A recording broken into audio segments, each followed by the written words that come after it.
Hi listeners, thank you so much for tuning in to this episode of Behind the Curtain. Just a quick content warning that this episode discusses personal loss.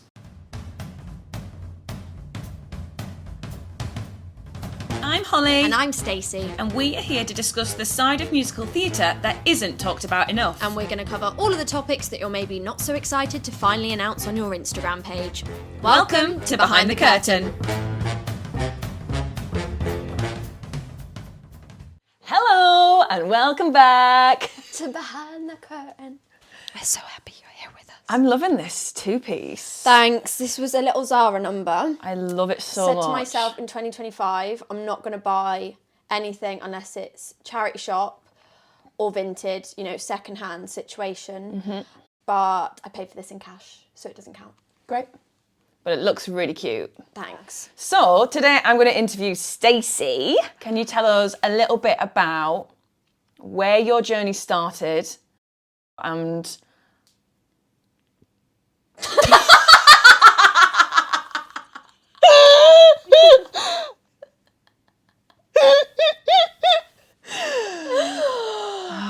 I'm a little bit nervous, guys. I've not interviewed for a while. So please just give me a little bit of grace. I told you when I speak, my words don't sometimes come out. And then I was simply buffering then. Like, I actually felt like... we were just pending. Pending. So I'm going to start that again because I've actually wrote the question down. And it says, can you start by telling us a little bit about you and your journey in musical theatre? Of course I can. So I wasn't a festival kid, which does surprise some people. I think it's because I'm quite stagey. You are quite stagey. I am quite stagey, which I want to rebrand that as being a good thing. Yeah, it's not a bad thing. I love theatre. Yeah. But yeah, I wasn't a festival kid. I didn't do competitions or anything like that. I was quite sort of like the RAD, get my exams done. It was pretty much just ballet for me from sort of like 2.5, 3 until I was at 8 or 9. And I just wanted to be a ballerina, which is hilarious. I have underextended knees, biscuit feet, and hips that don't turn out. But yeah, that was always just my kind of training background. And then High School Musical came out, didn't it? High School Musical. Right. So that was Iconic. sort of kind of where the musical theatre thing then came from, because there was a youth production of it on stage. And my mum sort of took me along to audition, and it was at the Beck Theatre in the boardroom. And I remember everything from like what I wore to the choreography we did, and I was 8 or 9 years old. And that was kind of when musical theatre then began. And I started to do lots of little youth projects and stuff like that. And off the back of that, a couple of years later, was sent to audition for Billy Elliot to be one of the ballet girls.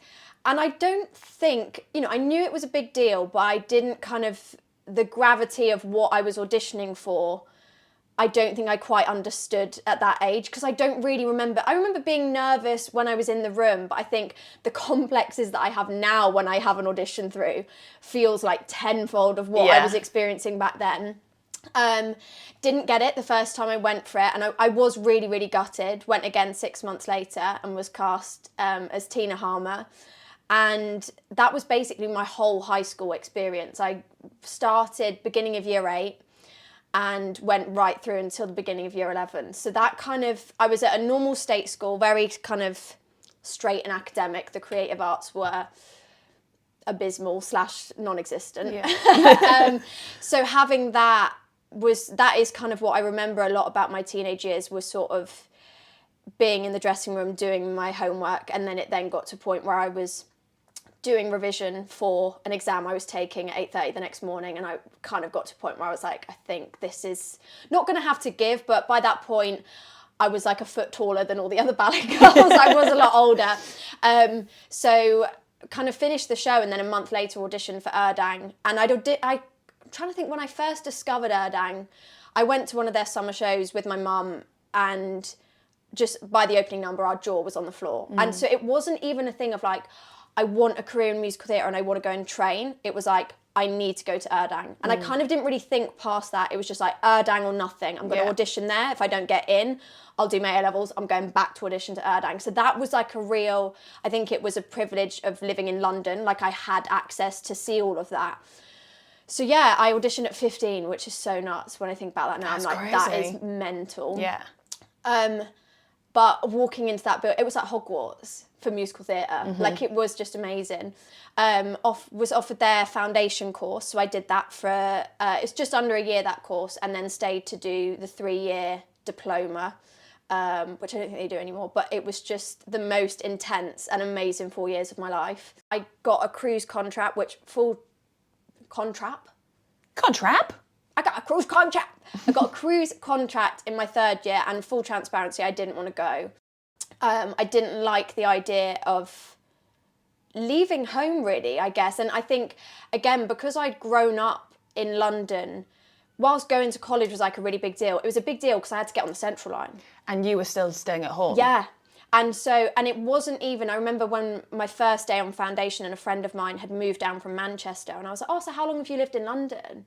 And she was like a week. And it blew my mind. I was like, oh my God, you've moved from Manchester to do this. Whereas for me, it was like, primary school was at one end of my road, secondary school was at the end. So the fact that I was a commuter was like, that was huge. Yeah. And that probably not... How many people in your year actually did that? Like a handful. Yeah, it's not many. It wasn't the kind of the norm in any sense. Yeah. So I think going from that to then a cruise, it was like a really big shift. Yeah. But I went anyway because I was a 3rd year in college. Didn't really feel like I had the option to say no. Again, it is an industry. And I do think for that first year out, it's like you do just want to grab any opportunity that comes your way, because that's how you learn what you do and don't want to do. And I'm convinced the reason that I did that contract is because I literally met my future maid of honour, and there is no way that she and I would have crossed over in any other way. She's a Scouse queen. She's up in Liverpool. Like, ships was her career. Like, that's what she wanted to do. So I'm convinced the reason that I needed to do that job was so that our paths could cross, because I'm now, I love that, though. I love that jobs can bring, like, friendships. You can like learn so much on contracts about, like what you said, do and don't like. Yeah. But also, like, not even to anything to do with the job, but to find people for life. 100%. And I look back and I try and think about like what that root cause was of why I didn't want to go. I think fear would have been a big part of it, but I certainly wasn't in the position that I'm in now where I had other things going on at the time. Like, it was all about getting a performing contract. And so I think that was almost where the upset came from, because I was like, oh, I really thought that I would just be like so over the moon to the point where nothing else would matter and I'd feel nothing but joy. So that was quite tough. But, saw some amazing places, and like I said, met one of the most important people in my life. So finished the ship, and then shortly after that, the pandemic hit, which was obviously, a devastating time for so many people. I feel fortunate in so many ways, but a big thing for me is I did feel a sigh of relief in the sense that I wasn't stressing about social situations where I could be hit with like, so what's next? Yeah. Or like, when are you going to Hollywood? Why don't you ring EastEnders and see if they need anyone? Like, that I found was like a real insurmountable pressure at that time. So to not have that for a second and kind of be like, there's no industry. It's a relief, yeah. It was a real sigh of relief. And I think, I had the odd audition before the pandemic, but I also wasn't in the position where I'd had a contract ripped away from me because of what had happened. I was working a Muggle job that I just absolutely hated and all of that kind of stuff. So that was sort of, it was a positive thing that obviously came out of a really negative situation. Then started to go a bit stir crazy.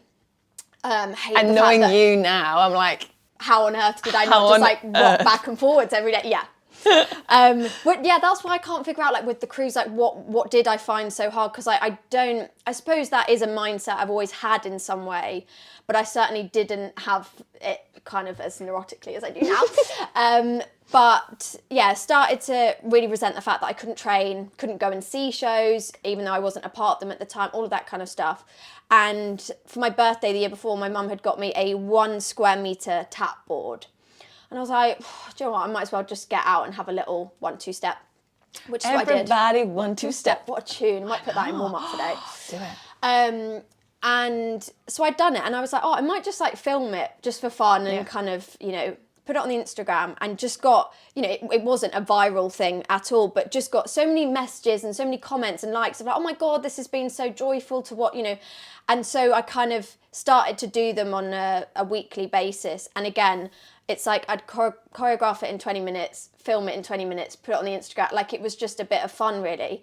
But I started to then notice that, say if there was like a casting call for someone that needed a tapper, I'd start to get tagged in it all the time. Oh, the tap girl, all that sort of stuff. And it was really bizarre, because I was like, well, I've always been a tapper, I've always considered myself a tapper. But it was really that thing of like, but the visibility is what matters. So, I'd see like a breakdown for a tap show go out and I wouldn't get called in, and I'd be like, how can I not get, why should they call me in? Like, they don't owe me that. And also, no one out there knows that I can do a clean shuffle and, whatever. So that was quite a big shift. And then I got an email asking me to be the director for a tap company in London, which again, I'd taught children, never taught on like an open class circuit, certainly hadn't taught adults. But again, we were sort of in this, some of the industry was reopening, some of it wasn't. And it then kind of it happened completely by accident. I was doing some more choreography in my kitchen, and I just said to a couple of friends like, oh, do you want to learn it? And like, maybe we can put together one of these videos like I did in my back garden, but just with all of us. And I suppose now looking back, that was the first film of the Golden Age movement. And so I started to, that went out, got an amazing reception. Stephen Mear commented on it, who is just my, worship him. Yeah. Saying your choreography is really beautiful, you need to do more of this. So I was like, okay, I will. Yeah. And so through all of that, I started teaching a bit more, and the company, again, I remember sort of releasing it on Instagram and being like, I have no idea what I want this to be, but I think I want to do something with it. And that was me just being completely honest, because I was like, I liked the idea of creating things. I liked the idea of it being separate from, the Stacey Monahan on Spotlight that was still auditioning. And so announced that, and 24 hours later I got the call to join Bat Out of Hell. So I was kind of like, I'm starting a company, psych, I'm actually going, and I'm going to sing Meatloaf for 16 months, which was an amazing experience. Talk about being thrown in the deep end. I did have 24 hours notice. I learnt the show in tech, had sort of like 3 afternoons in a studio, and I went on for my first track at the end of my second week in Manchester. But yeah, it was phenomenal. Toured for, 16 months, and then really felt like, okay, I need to pick up the Golden Age movement from where I've left it and try and do something with it. So that was what I started doing for a year before booking the Rocky Horror Show. And now I'm here as dance captain, swing, and having a wonderful time with really cool people like Hollie Nelson. Yeah. I feel like that wasn't even that short. It was amazing. I could literally pick your brain on so many topics there. However, I want to pinpoint the Golden Age movement. Something you have created, which is so special. You are a phenomenal choreographer. You have an amazing eye for things. I was so lucky to... lucky! She was so lucky. I was so lucky to be in one of your movies just last year. That feels weird saying. Yeah. But tell us a little bit more about what the Golden Age movement is. So the Golden Age movement is a choreography and production company that produces cinematic pieces of dance and choreography that are based on the Hollywood musicals and the kind of icons and legends that came out of that era. I felt like, as amazing as Marvel and Spider-Man and all of that is, there was a time and a culture where we would get 4 musical films a year. That is what Hollywood looked like. And those films and those people are responsible. They are responsible for why I'm in this industry. And without them, I'd like to think I would have still found my way here. But they were so integral to inspiring me to tell stories, to tap, to sing, the whole thing. And I think it's really sad that we don't really have an equivalent now, that we do have amazing action films and this and that, but we've got about 17 of them a year. Over time, again, the Golden Age movement happened by accident, and it was purely just almost like what you were saying with having a passion project. It was like a way for me to do little projects that I didn't need to wait for a casting director to give me permission to do. But I want to ensure that the innovations and the creations of those legends in the Hollywood musicals aren't just completely disappearing. I think we are in an age where learning a short piece of TikTok choreography is sometimes prioritised over telling stories through movement and at being a narrative-led based thing that we see on screen. Live theatre is my first love and always will be, but I think working with camera is something that I really enjoy and really want to do more of. And I don't think we see enough of that genre on screen. We have, amazing things like Step Up, which kind of, I do feel like Step Up bridged the gap between musical and non-musical people watching it. Yeah. But you don't, I wouldn't say that footballers have necessarily watched The Sound of Music and Singing in the Rain. And I don't feel like there is a need for it to be separate. I think these genres can be current, they can be universal, and they just need to be more accessible. For people to see Golden Age work, a lot of the time that entails a £75 theatre ticket. And a family of 5 that are, not financially able to do that are then missing out on a whole genre of art that could, inspire the next Bob Fosse. Yeah. So if I have my way, we will rebrand the face of Hollywood. No, we won't do that. I just want that style to be more accessible, to be enjoyed by wider and younger audiences as well, and to sort of bring everything that made that era so legendary, bring it into the 21st century. It's so incredible. You honestly, you are so driven to create and to put out there and inspire people, and I can see that through, before I even knew you personally, but obviously as a friend now, I'm like, you are so driven to just like make shit happen. And I'm like, what is it with the Golden Age movement that you kind of want people to take away? What do you want people to take away from your class or take away from being in one of your movies? I think it's that narrative thing of a lot of the time, and not that this is at the fault of colleges necessarily, but a lot of the time we dance to get our leg higher. We stretch to get our leg higher. We do it to go viral on TikTok. Yeah. And that is, again, not taking away from any of that, but I didn't get into this industry to be an acrobat. I got into this industry because I saw Gene Kelly do a maxi forward on a tabletop, and I saw Judy Garland tip her trilby hat towards the camera. I saw Julie Andrews, whose wonderful book I'm reading at the moment, and I keep telling everyone about it every day that we're in the theatre. I saw her run around on a hilltop wearing clothes made out of curtains. And so I think when people come to my classes, I want them to dance for joy.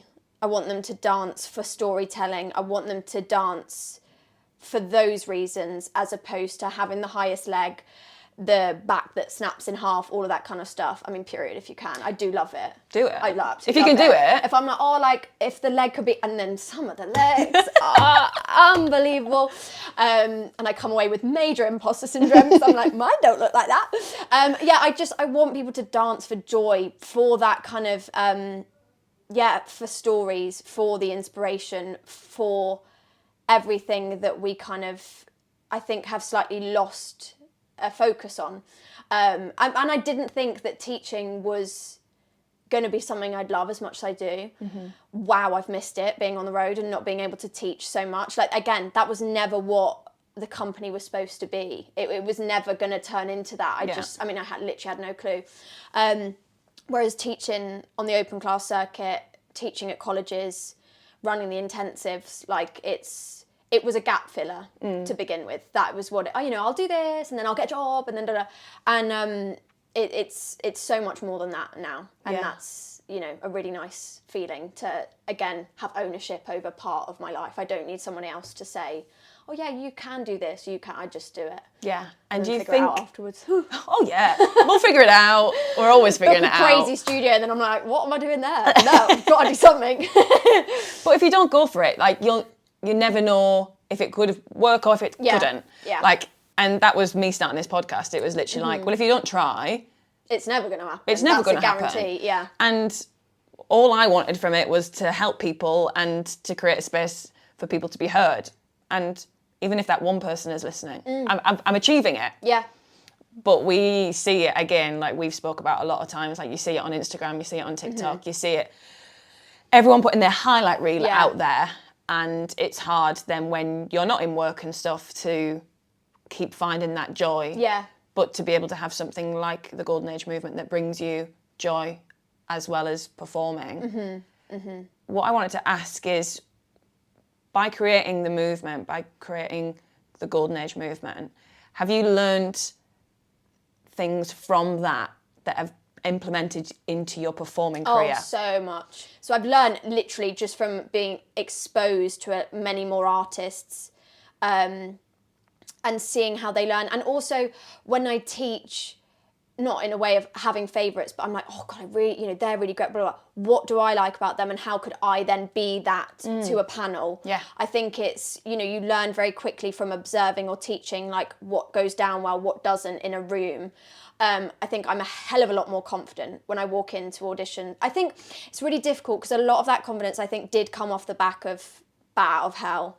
And I don't want to pretend that like having credits doesn't help you. It is, I remember like before that being like, I just need that one gig that helps. And, nothing guarantees you auditions, but I think I walked in with a sense of kind of like, I've got something on my CV that proves I'm worth hiring. And it was really hard to find that confidence before I had Bat.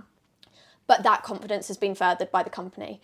I also think from like a logistics point of view, I go into things and I'm kind of like, oh, it'd be great to do this. But if I don't, then I get to book that studio and I can run this course and I can blah, blah, blah. So I don't kind of go in with this sense of not only is this a job I'd like to do, this is also my way out. Pre-pandemic, I was working jobs that I was like, I would do anything right now to not be sat behind this Pilates front desk, Yeah. No offence to Pilates studios, just my experience at this specific one wasn't great. But I walk in and I'm kind of, I know what I have to offer a little bit more. I think when I'm on the creative side of things or as a teacher, I don't like the term other side of the table, but I spend a lot of time on the other side of the table. You know what that's like now. And so again, I feel like I'm able to walk into situations and see them for what they are, rather than walking in and being like, oh my God, Panic. they're all thinking this, they're all thinking that. I know what those people are thinking because I've been that person. Yeah. And so I walk in, I see jobs as an amazing networking opportunity, or I see auditions as an amazing networking opportunity.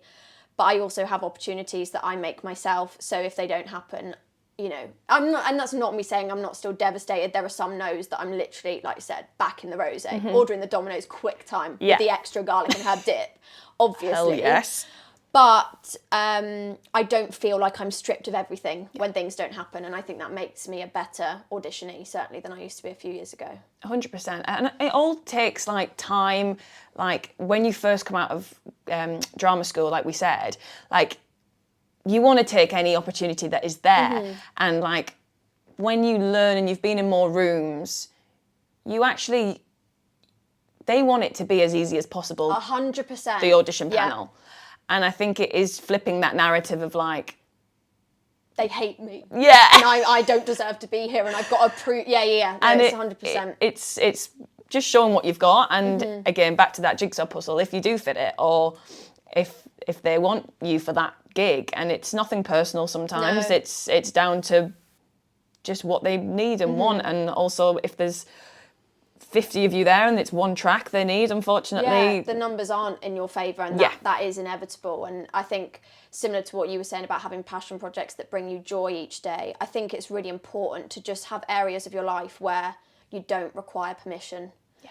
If I want to go and get a cup of tea at Cafe Nero, I'll go and get that cup of tea. I don't go like, sorry, like, is that all right? Like, if I want to go to the gym, if I want to go to the gym, I go to the gym, and I very rarely want to go to the gym. But like, it's a really, we don't work in an effort equals reward industry, and I think that is really difficult because you can go to all the classes and you can be, I tried the hardest, and it's ultimately there are so many elements to the jigsaw, the famous jigsaw, that I think it's so important to take ownership when you can, and that is something that the company has given me without a doubt. Amazing. Was there like a pivotal moment that you had that might have been like a time of struggle or a time of like growth that has helped you be who you are today? Do you know, I can't pinpoint one. There are things that have gone on that had definitely, losing Az was a massive, not turning point. I mean, I find that I am definitely slightly more fired up because of that, because he's not here to fulfill the amazing career that I knew lay ahead of him. Yeah. So I'll be damned if I'm not going to give it everything I can give. But I don't want to sort of claim to have had hardship that no one's ever come across before. As far as professionally, it was that pandemic shift of, okay, even this thing that's never been in my control before is now not in anyone's control. Mm-hmm. And that was a big wake-up call of like, you can't constantly be at the hand of somebody else, because sometimes even that hand doesn't know where it's going kind of thing. But like you, I never had this sort of moment of this is what I'm going to do and this is what I'm going to become. It was always kind of a given. Mm-hmm. And I was very lucky. It wasn't a matter of like, I didn't have other interests or I didn't have other skill sets. Like I was very academic. So it wasn't ever a kind of, oh, I'm doing this because I couldn't possibly do anything else. Yeah. It was just sort of like, I'm doing this because nothing hits the spot the way that this does. Mm-hmm. And yeah, training at Dang, I was training with some of the most phenomenal performers in every area of the industry. And I mean, Az was the best dancer to this day that I've ever come across. And he would have, and should have gone on to like blitz it. I certainly think of him in those moments where I'm like, maybe it's not worth it. And then I'm like, nah, I'm going to make this worth it. 100%. And he'd cuss me as well if I didn't, so I haven't got much of a choice in that matter. What is the biggest reward you have got from this industry? Or from your career, or... Do you know, the first thing that springs to mind is actually something that came from my teaching. And it was from my sort of first group of vocational students that I'd like taught consistently for like 18 months, maybe slightly less. And they were coming towards their graduation. And, it was so embarrassing. We thought it was going to be our last class together. We're tears. We're like, oh my God. Head of jazz rings me the next day. Can you take them for MT Jazz next time? And I was like, oh my God. Good job. Literally. Just like be full out in your lives, guys. It'll be okay. And then I'm seeing them next week. I was like, that's really, good job I'm in theatre, because wow, so dramatic. But not that I wanted them to be emotional, but seeing the effect that they were saying my classes had had on them, or just having me as a teacher. Yeah, it was such a profound reaction from them to sort of say that, they've gone from thinking that they weren't capable of things to knowing that they are. That was really huge. Again, I don't know if that was because teaching was never something that I thought would necessarily be part of my journey in theatre. But to be looking at a group of adults that I had coached for quite a while by that point, and to see how sad they were to not see me anymore, if that's not too sort of completely sycophantic, but... No, but... that was a really prominent moment of like, wow, I've had like a really positive impact on these people. And hopefully, they'll point their feet in their kicks forevermore. And if they don't, well, there's nothing I can really do about it, but I'll just be really sad and I'll rip my critics off. I was literally going to say that. Yeah, I don't even know where that came from. I love an acrylic nail. I'm very rarely without them. I don't feel myself unless I've got my nail extensions in. That is one of my things. I always feel better when I've got my fresh set on. So if my students... Your fresh set of nails and your fresh co-ord set. Yeah, fresh co-ord, exactly. So yeah, whenever they do something that I'd either told them to not do before, like no one likes to give notes more than once, I would go, and I'd say, what am I going to do if you do that again? Rip your acrylics off. Like that just became a thing. Like that would be horrible if you actually... Do you know what I mean? If you think about I've had the pain, like when I went to New York, first ever solo holiday, that was, again, an amazing moment. Lost 2 acrylics in Steps on Broadway after a collision with somebody. And the pain. So like knowing that, like when I was seeing like the sickled unpointed feet and the kicks, it was a similar pain. That is what I was feeling. So yeah, I'd rip the acrylics off. So please point your feet forevermore. Right, we're going to get to the little 3 questions Okay. that we do at the end of the podcast. Okay. So, first one, what's the best thing that you've seen this year? It's really difficult. Chorus line at Sadler's Wells is up there. Oh my God, I forgot I seen that. Yeah. Yes. Ellen Kane's choreography. Oh my God. That, from a choreography point of view, was so ridiculously inspiring. I think it's also a show that's really, everyone knows the ba ba ba ba da da da da. Yeah. So to take it in a different direction is bold and brave, and she is all those things. It was iconic. It was I brilliant. auditioned for it and didn't get it. That's okay. That's all right. You got to watch it. It doesn't matter. She says, sobbing into the bit. That was one. The rosé came straight out after that one. Oof. But yeah, that one really sticks in my the one section as well where they were all in a singular line and they do this and they're dressed in the gold and it's like a dimly lit. Oh yeah, that really The one was I prominent. loved it when they were all like their smiles were on and it was like really kind of haunting. Yes. I was like, wow. Do you know another one that Kiss Me Kate would be up there at the bhtcurtain? Like specifically Brush Up Your Shakespeare and Always True to You. I've heard that song, and we've all heard that song. So Georgina's interpretation of that, like, I messaged her. We've never met before, and I literally messaged her on Instagram. I was like, "This is so weird, but I just need to tell you that was so good." I think we need to do that more though. Yeah, like actually 100%. tell people when you like even in class if like, oh, you know what, you did that. Yeah. Bloody amazing. It's definitely something that we need to do more of. And taking class in the States, they do it a lot better than we do. But yeah, her singing that was another thing. I saw that show twice. And it was as if I was listening to the song for the first time, watching her do it. I think she's a phenomenal performer, a great comedian as well, because it is a song that can be so unfunny if it's not done well. Yeah. And she had me creasing. So yeah, that would definitely be up there. What is something that you are proud of yourself for? Does that make sense? Yeah, it makes sense. The final day of my first ever intensive with the Golden Age movement. I think like I'm incredibly proud of the company. I'm incredibly proud of being dance captain here. That was a huge unexpected offer when that came through.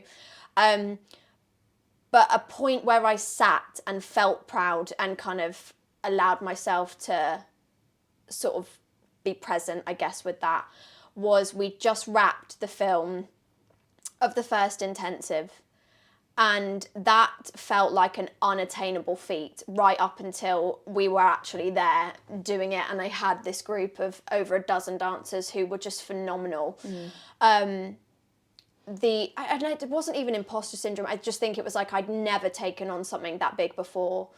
I was doing it by myself, which was a lot because there's a lot in the brain. And so to not only have so many amazing dancers come and train with me, but for them to enjoy it so much and for them to feel like they'd got so much out of it. We wrapped slightly early and they were sort of heading out of the studio and had these amazing conversations with these artists and just sat and I lay on the floor. And I took a photo because I was like, I must have been there for about 45 minutes. And I was like, I want to remember that feeling. I've never known exhaustion like it. But that was something that it was like was really pivotal for the company. A moment of like pure joy and like, you've done something so inspiring, but also I am absolutely exhausted. I could fall asleep right now. I was literally a shell. And I remember going out for dinner with my mum that night to kind of like mark the end of it, again with some rosé. Rosé seems to be a running theme in the Maybe things Whispering I'm talking about. Angel could sponsor us. That would be great. Oh, wouldn't it? But yeah, I was so chuffed. And I think that proved 2023 actually as a year was really big for me and it had a lot of firsts. And so I think that confirmed for me that I can make big scary things happen and that I want to continue to upscale. I don't just want to do the same things over and over again. Amazing. I was proud of that. You should be proud of it. And I made really amazing friends as well. Like the people that came were just absolute legends. When I see them at class now, I'm just like, oh, stunning. Inaugural girly. Yeah. What's one message that you want to put out there to the listeners? I think it's that word ownership again. I think making your own work. And I remember I used to watch the Actors Roundtable, and I'd watch it on these shifts at the Pilates studio when I was front of house. And, you know, these huge A-listers said, just make your own. Like, and I was like, what? Like, how am I supposed to do that? Like, oh, like I can't write a sitcom, or I can't compose music. But there will be something. There will be something that your creative training has taught you, whether it is theatre related or not. There will be something you can make for yourself. And I think it's so important to not constantly be waiting for the gatekeepers. One, I think, don't look at them as gatekeepers. Everyone, no matter what department of theatre they work in, no matter how acclaimed they are, how successful, everyone is making it up as they go along to an extent. I think making something off your own back, whether it's starting an online book club or, I don't know, vlogging your cooking or whatever it is, making something for yourself that you don't need anyone else's permission for is going to only do you good. I think it will make you a better performer, a better freelancer, and it will stop you from going insane. Hopefully. I'm not professional. If you feel like that, please don't take my word for it. Don't set up a book club, but, you know, that would be my one thing is, you know, listen to those A-listers who are saying, make your own work, you never know where it's going to take you. I'm a huge advocate for that. Oh, well, thank you so much. This has been amazing.